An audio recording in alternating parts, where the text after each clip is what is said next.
প্রশ্ন ছিল, আপনি সাধারণ মানুষের গণতান্ত্রিক অধিকার নিয়ে বারবার কথা বলছেন। সম্প্রতি কলকাতা হাইকোর্ট ওবিসি রাজ্যের যে ওবিসি সংরক্ষণ নিয়ে যে লিস্ট সেটাকে তাদের স্টে অর্ডার করেছে, ইন্টারিম অর্ডার। এই বিষয়ে আপনার কি? দেখুন, আইন আইনে লড়বে। আইনের কথা আমি যেহেতু এখনো ইন্টারিম অর্ডারে আছে, ফাইনাল জাজমেন্ট হয়নি। ফাইনাল জাজমেন্ট হলে I cannot criticize the judge, but I can criticize the judgment. ঠিক আছে, এটা কিন্তু ফাইনাল অর্ডার নয়। ওনারা কিছু সাজেশন দিয়েছেন, ওনারা কিছু অর্ডার দিয়েছেন। সেই অর্ডারটা কালকে আমরা পেয়েছি, কাল রাতে। ওটা নিয়ে স্টাডি করছেন লিগাল টিমের লোকেরা, এবং কেসটা অলরেডি সুপ্রিম কোর্টের কাছে আমরা 3 মাস টাইম নিয়েছিলাম।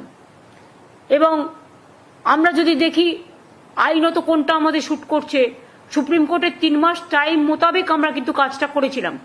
এবং কাজটা গভর্নমেন্ট করেনি, কাজটা করেছে ওবিসি কর্পোরেশন। এবং সেখানে একজন x senior justice of Calcutta high court সেখানে আছেন। আমরা হাইকোর্টের রুলস মেনেই সবটা করেছিলাম। কিন্তু প্রতিদিন নতুন নতুন প্রশ্ন আসতেই পারে। আর আপনারা তো জানেন, সিপিএম আর বিজেপি কখনোই চায় না যে ওবিসি রিজার্ভেশন পাস হোক। এটা তো গরিব লোকেদের জন্য, এটা তো ইকোনমিক ব্যাকওয়ার্ড ক্লাস, যারা সোশ্যালি ব্যাকওয়ার্ড, যারা ইকোনমিক্যালি ব্যাকওয়ার্ড। শিডিউল কাস্ট ভাই বোনদের জন্য রিজার্ভেশন আছে, আমরা চাই থাকুক। ট্রাইবেলদের জন্য রিজার্ভেশন আছে, আমরা চাই থাকুক। যারা এখানে 33% লোক বাস করে, আমরা তো করিনি, দেশভাগের সময় থেকেই আছেন, তাদের অধিকার আমরা কি করে কাটব? তাদের সম্পত্তি কাটতে হবে, তাদের চাকরি কাটতে হবে, তাদের শিক্ষা কাটতে হবে। তাদের আপনারা মানুষ হতে দেবেন না? মানুষের মতো মানুষ হিসেবে গড়ে তুলবেন না? তাও যেটা করেছিল তাতেও আপনাদের বলেছিলাম, তার মধ্যে 60 কাস্ট ছিল নন মুসলিমস। মুসলিম দেখলে আপনাদের গায়ে জ্বালা করে, সেটা আমি জানি। তা নেতাজি সুভাষচন্দ্র বোসের রাইট হ্যান্ড কে ছিলেন? শাহনওয়াজ খান। আপনারা বলতে আমায় বাধ্য করছেন। তাজমহল তো তৈরি করেছিলেন কে? শাহজাহান। কি করে ইতিহাসটাকে মুছবেন বলুন? গান্ধীজি কি বলেছিলেন? ঈশ্বর ও আল্লাহ তেরে নাম সবকো সুমতি দে ভগবান। নজরুল কি লিখেছিলেন? হিন্দু নর মুসলিম ওই জিজ্ঞাসে কোনজন, কান্ডারি বলো ডুবিছে মানুষ সন্তান মোর মার।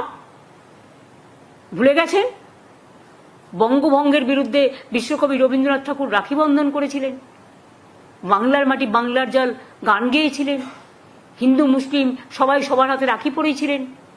আমরা সব ধর্ম, সব বর্ণ, সব জাতি সবাইকে আমরা মান্যতা দিই, সম্মান করি। কিন্তু আপনারা যদি মনে করেন আপনারা যেটা ঠিক করবেন, কে কি খাবে, কে কি পড়বে, কার কি সম্পত্তি দখল করবেন, কার কি ভাষা দখল করবেন, কার কি চাকরি দখল করবেন, একেতে মানুষ পায় না। চাকরি সৃষ্টি হচ্ছে আর আপনারা বাধা দিচ্ছেন। একটা করে পিল আর কিল খেচ্ছে, পিল করছেন আর একটা করে কিল খাচ্ছেন, নিজেরা খাচ্ছেন। এটা কিন্তু আপনাদের ওপর বর্তাবে।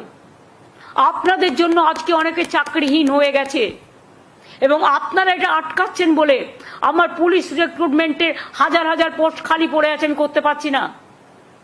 আমার টিচারদের পোস্ট করতে পারছি না। আরো অনেক ভ্যাকেন্সি আছে আমার, অল ডিপার্টমেন্টে আছে। কিন্তু ওবিসি রিজার্ভেশন আমরা করিনি, এটা মন্ডল কমিশনের রেকমেন্ডেশন। ভিপি সিং যখন প্রাইম মিনিস্টার ছিলেন, মনে রাখবেন, বা ভিপি সিং লড়াই করেছিলেন, তখন কিন্তু বিজেপিও ভিপি সিং এর সাথে ছিলেন। তখন কেন এটাকে অপোজ করেননি? সময়ে সাথ দেবেন আর সময়ে মানুষকে অনাথ করে দেবেন, এটা তো হতে পারে না। আপনি কি চান ওরা পড়াশোনা করবে না? তাও তো ওদের টাকাটা আলাদা দেওয়া হয়, কোনো জেনারেল কাস্টের টাকা কাটা হয় না, কারণ এমনিতেই তাদের সংখ্যা কম বলে। এগুলো আমি বুঝি। কাজেই ইকোনমিক্যালি যারা ব্যাকওয়ার্ড, তাদের জন্য 17% আমি আলাদা টাকা দিই শিক্ষার জন্য, এটা মাথায় রাখবেন। আর যদি নিচু থেকে মানুষ উপরে উঠে আসে শিক্ষার দ্বারা, তাতে আপনাদের আপত্তির কি আছে? তাহলে আপনারা যখন অপারেশন করেছিলেন পয়েলগাঁও, তখন আপনারা ম্যাডাম কুরেশিকে কেন বসিয়েছিলেন? যান প্রত্যেকটা আর্মি কন্টেনমেন্টে গিয়ে দেখে আসুন। আমি নিজে দেখেছি এয়ারপোর্টে, ইউনাইটেড নেশনসের পিস কিপিং ফোর্সে ইন্ডিয়ান আর্মিরা যাচ্ছে কাজ করতে। পাঞ্জাবিরা গ্রন্থ সাহেব মাথায় করে নিয়ে যাচ্ছেন। মনে রাখবেন, সব জায়গায় কিন্তু সব ধর্ম পালন করতে দেয়। এটা ওদের বৈশিষ্ট্যতা, এটা ওদের বিচিত্রতা। বৈচিত্র্যের মধ্যে ঐক্য। প্রত্যেকটা ক্যান্টনমেন্টে মন্দির আছে, মসজিদ আছে, গুরুদ্বারা আছে, গির্জা আছে, আরো যদি অন্য কোনো বৌদ্ধ ধর্ম আছে, এ আছে, প্রত্যেকটা। আজকে বেলুর মঠ, যারা সবচেয়ে বেশি হিন্দু ধর্মের, রামকৃষ্ণ পরমহংসদেব, সারদা মা থেকে শুরু করে একেবারে স্বামী বিবেকানন্দ থেকে শুরু করে যাদের ধর্মে আমরা বিশ্বাসী, সেখানে যদি দরগা থাকতে পারে, রাজনীতিটা কোথায় করছেন? গাছ তো যে কোনো কারো বাড়িতে পুঁততে পারে, পবিত্রতার সাথে পুতুন। কিছু কিছু গাছ আছে যেগুলো আমরা দেবদেবীদের বেলপাতা আমরা শিবের মাথায় চড়াই, আমরা মা দুর্গাকে দিই, আমরা মা কালীকে দিই, আমরা বৈষ্ণু মাতাকে দিই, আমরা কৈলাসকে দিই, কাশী বিশ্বনাথকে দিই।